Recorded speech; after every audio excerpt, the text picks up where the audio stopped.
Okay, so this video is going to walk you through the idea that there's magnetic field lines that are around a current. So in the previous lesson, we looked at there's two sources for magnetic fields. There's permanent magnets, but also anytime you have a moving charge, there's a magnetic field associated with moving charge.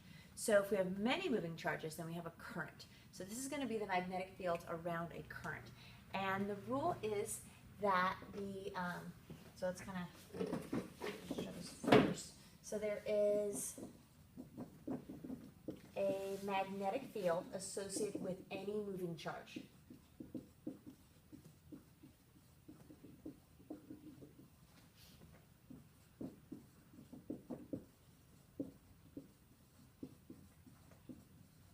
And if there is like a current, a consistent amount of moving charge, you have a consistent magnetic field. So for a current, the magnetic field forms concentric circles around the wire carrying the current.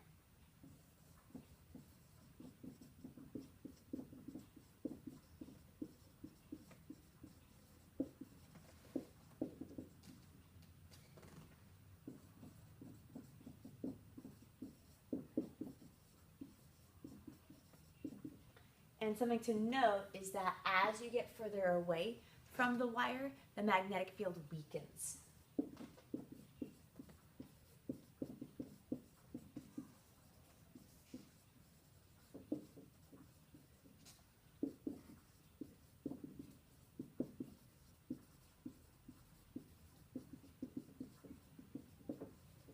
So what do I mean by these concentric circles?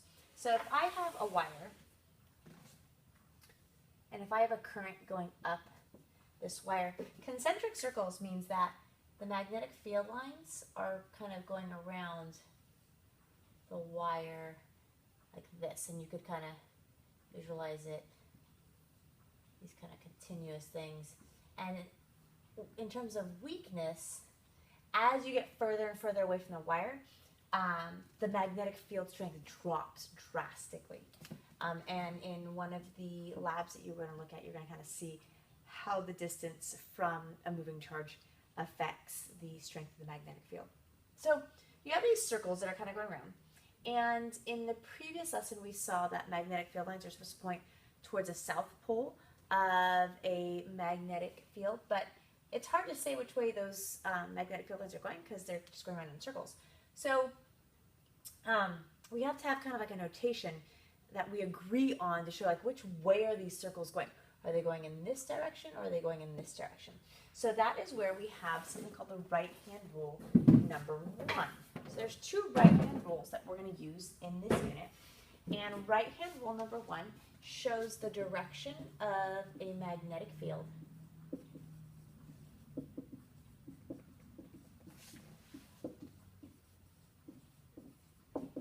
around a current.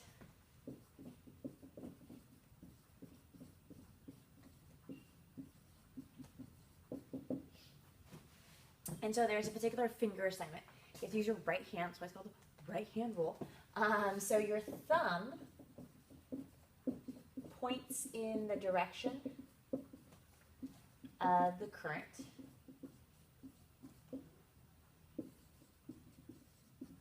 So that's I. And your fingers are going to curl around in the direction of the magnetic field.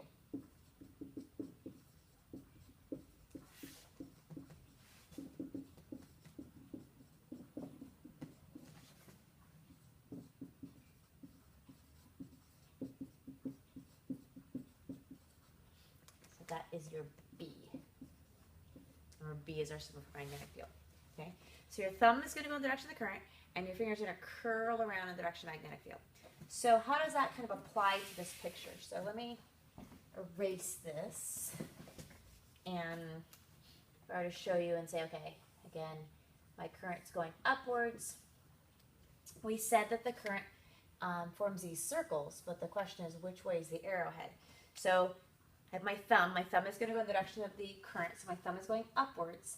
And if this was like a wire, it's as if My thumb is going the current upwards, and my fingers are wrapping around the magnetic field. So if I were to kind of draw an arrow showing the direction of this circle, it's kind of like coming out this way, like this. Okay? So that's kind of the three-dimensional way to show the direction of the magnetic field. But this is hard to draw for some people, and so we have another notation, and it's this idea that when, like, the magnetic field's like coming out in this point, like it's coming out and then going in at this point.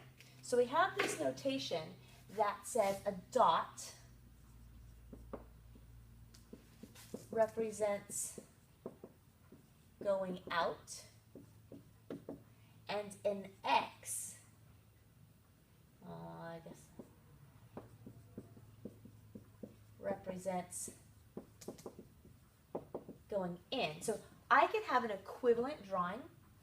I could do the same exact drawing, but instead of like drawing this like circle, this three-dimensional circle, I could just put a dot over here and an X over here to just represent that the magnetic field on this side of the wire is coming out of the page, and on this side it's going into the page. Okay, and we will do a worksheet that kind of practices it a little more, but this is a notation that we're going to use throughout this chapter, this idea of it coming three-dimensionally out or three-dimensionally in.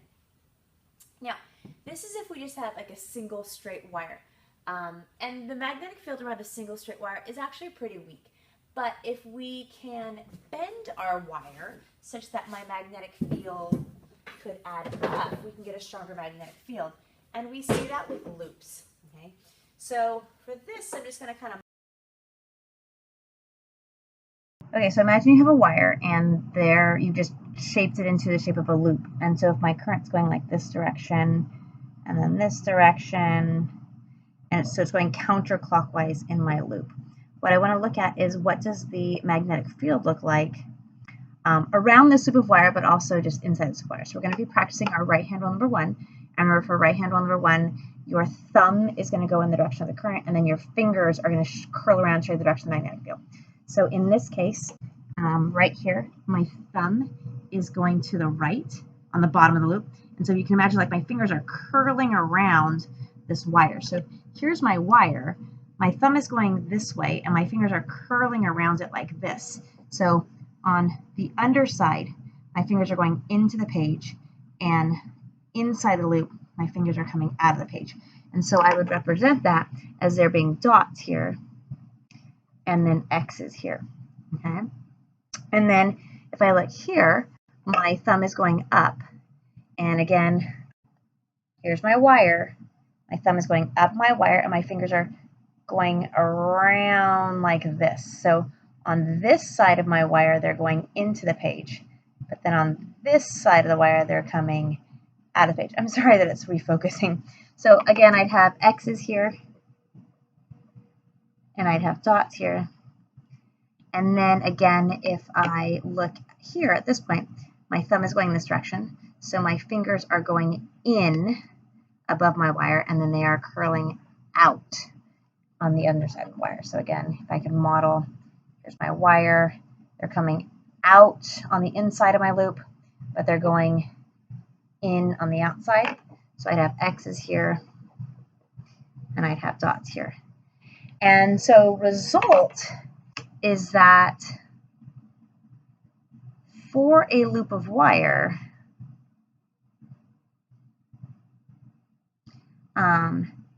there is a strong magnetic field inside the loop.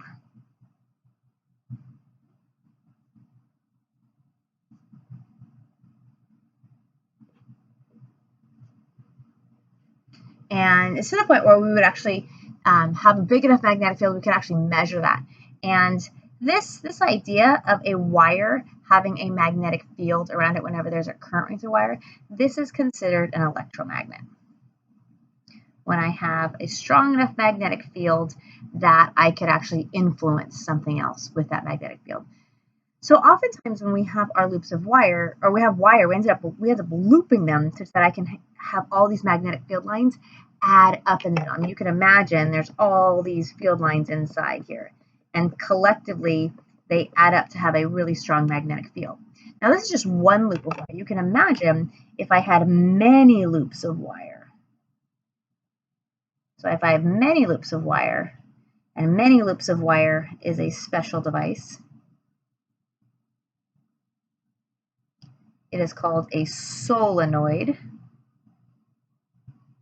Oh, you can't see that. If I have many loops of wire, I call that a solenoid, and I end up having a really strong magnetic field down the center of it. And so we will model that in class. I'll get a couple solenoids out and just even some devices that utilize the idea of a solenoid to create an even stronger magnetic field down the center of our loops. Okay, so at this point, you kind of understand this idea of creating a strong magnetic field by just taking your single wire and looping it around many times to get an added magnetic field, a strong one in the middle.